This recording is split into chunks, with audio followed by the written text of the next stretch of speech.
Hello, my name is Erica Wolfelt, and today I'll be exploring the rapid growing subculture surrounding K-pop among young women here in America.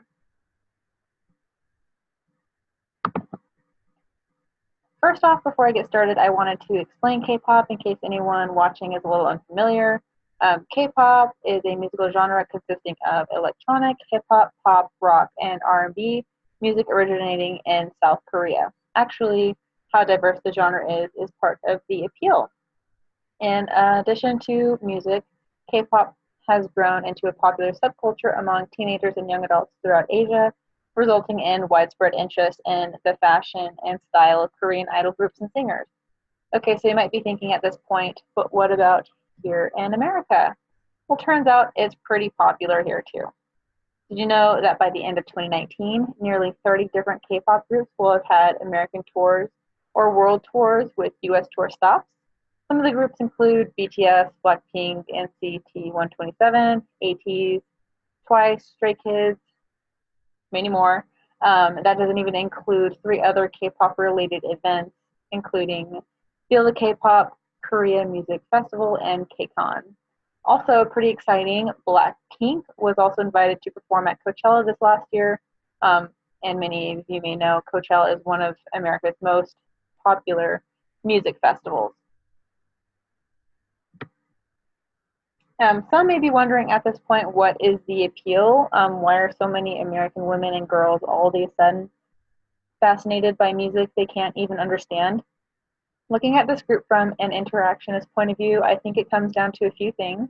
It's still a pretty niche subculture here in America with intimate in-groups. Since majority of the content consumed is originally in Korean, the subculture relies on interactions with the community, aka translations and subtitles, to fully connect with the material. And one thing that immediately hooks any new K-pop fan is how catchy the music is. The music has upbeat and quirky themes that contrast with a lot of Western music, which tends to be more aggressive. And it's also proven with other songs like wildly popular Despacito and Gangnam Style that a song doesn't need to be in English in order to garner American popularity. Also, the elaborate choreography.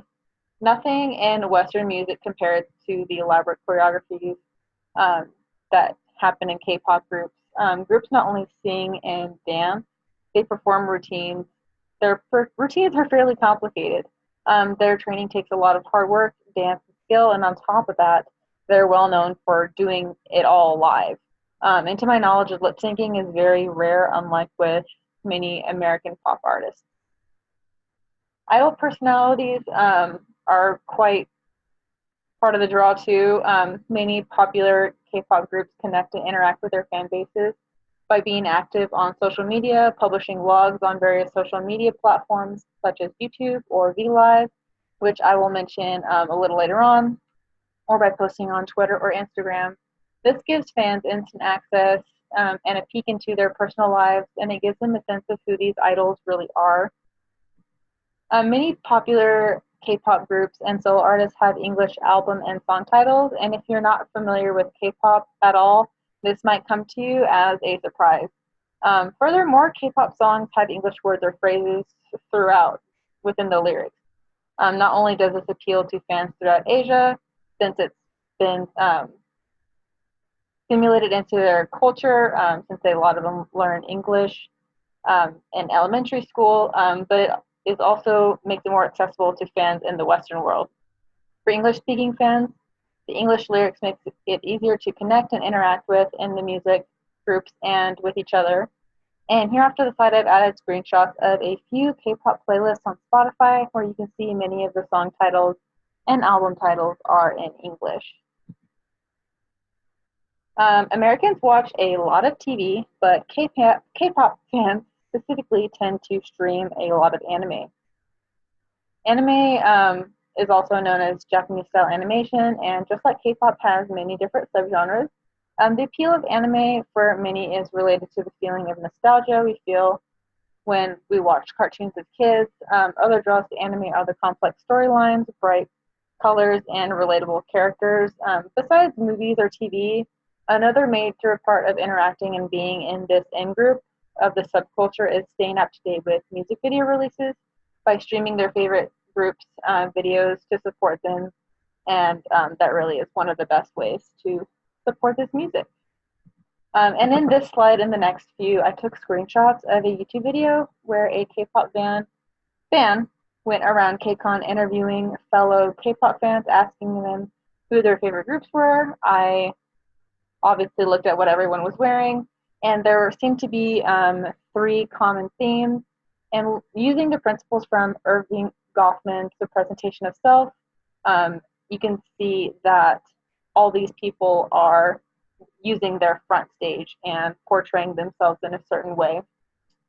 And the first main theme I noticed was it tended to be more simplistic. These ladies are wearing either solid colors, simple patterns, they're wearing dresses, shirts, shorts, skirts. However, the simplicity does not take away the fact that they all still look very put together. Another theme I noticed in this video was imitation of Korean street fashion. I've also included here pictures of another form of imitation that I've noticed that's pretty popular within the community. Often people will try to imitate a specific idol or a specific outfit or article of clothing that they've been known to wear. And as they say, imitation is the highest form of flattery, and it's just one of the interesting ways in which international K-pop fans interact with their culture. And just like any other music-centered subculture, fan merch is a huge deal. If you go up to a stranger and they're wearing a shirt from your favorite group, you immediately have a connection with them, and that's just a bonding experience. And this woman that I've screen capped here is wearing a shirt from her favorite group, 17, which, believe it or not, they only have 13 members. And a lot of band merch consists of the band's name and or their logo. Often on the back it will list all of the members' names, like in the Blackpink shirt I've shown, or sometimes it only displays one name, which will more than likely mean that is the wearer's bias, or other ways known as their favorite member in the group. Overall, wearing merchandise from your favorite group is a very effective way of not only expressing yourself, but also interacting with the community around you. In a non-K-pop environment, it can be a subtle signal for others in the in-group that you belong to this specific community. International K-pop fans use a variety of social media platforms, including Twitter, Instagram, VLive, and YouTube. Although I do not personally use Twitter, I know it happens to be one of the most popular social media sites for K-pop fans. A lot of groups tend to have official Twitters that they update quite often, and as a K-pop fan, having an account and being active on Twitter gives them opportunity to interact with their favorite idols and groups daily. Instagram's most common interaction is through fan pages of their favorite groups or idols. Like Twitter fan pages and fan pages on any other various platforms, Instagram pages tend to synthesize news and updates, as well as sharing interesting facts about a particular group through posts of pictures and videos. VLive is a South Korean live streaming service that allows celebrities based in the country to broadcast live videos on the internet and live chat with fans. This doesn't have much to do with interactions between K-pop fans, but it's a really interesting aspect of K-pop culture with idols interacting with their fans. I'd say it's fairly similar to Instagram Live and how you can read and interact with comments from people viewing the live stream. International K-pop fans also frequent YouTube. Besides going there to watch and rewatch their favorite music videos, there's also a fair amount of interaction between fans in the comments section of those videos. They also create content of their own on their own channels, some of the most popular videos being reaction videos, member guides, and other compilation videos. Another thing I've witnessed within the K-pop subculture is the pretty interesting concept of streaming parties. Within the communities of any of these social media platforms, people will organize certain times to have as many people participate in streaming certain albums or music videos from their favorite groups. And in today's world where numbers matter, this interaction within the community, actively working together to give groups a boost in numbers, is pretty cool. And even though I consider myself to belong to this subculture of international K-pop fans, I feel that along the way I've learned quite a lot and have started to notice things within the community that I hadn't noticed previously. We're all so different and we come from many different backgrounds, but we're united by our love for a genre of music and the wonderfully interactive and fun community and culture that comes along with it. We're able to make connections to the music, the idols, and others in the community through interactions with what we watch, our clothing, and through our social media. And these are my sources. I hope you'll enjoy the rest of your summer. And for the next slide, consider it like a rolling credits. You don't have to stay, but I encourage you to. And I wanted to share this video because it's wholesome and funny. And this is one of my favorite groups, the Stray Kids. This is a dance practice of their song, I Am You.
Thanks for watching.